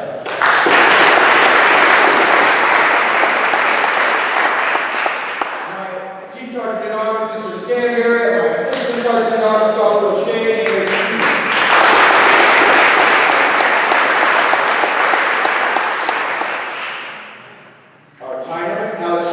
Drew Young, and our ballot counters, James Lampin, Susan Meacham, and Jim Ross.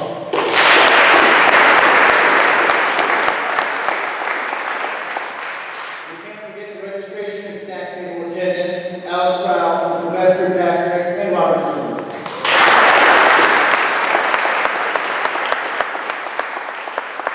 Just so I name everyone, our greeting team, Deshaun Trombone, Cortez Blake, Renee, Zarate, and Kyle Rockersby.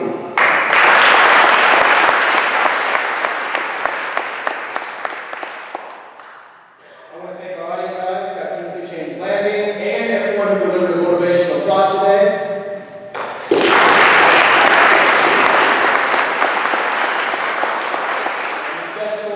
a special thank you to our institutional staff sponsors, Nettie Renshaw and Monty Palm, who provided everything that we needed for this conference and allowing us to use this gymnasium as our venue. I also need to thank Paula Addison, who did some behind-the-scenes work on getting everyone in here. Of course, Alsar Salgado, our keynote speaker, and everyone else in the gym today. It's because of you. That Toastmasters is such a great organization. Now, it has been an absolute pleasure for me to host this contest, and I am truly grateful to everyone that attended our conference. It goes without saying that everyone did an amazing job, especially our contestants and our conference participants. You did Area 12 proud with your performances. Let's give them one last round of applause.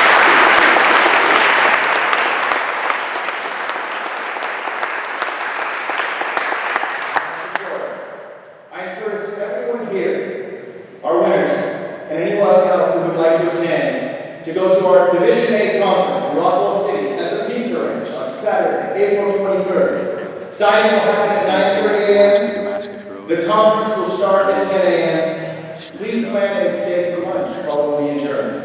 If you have any questions about that, before you leave, please see Joan Johansson. Awesome. And then everything else should be Please keep our Division A Director, Jackie Johansson, in your heart as she continues to get better. Let's all hope that she has a very speedy recovery.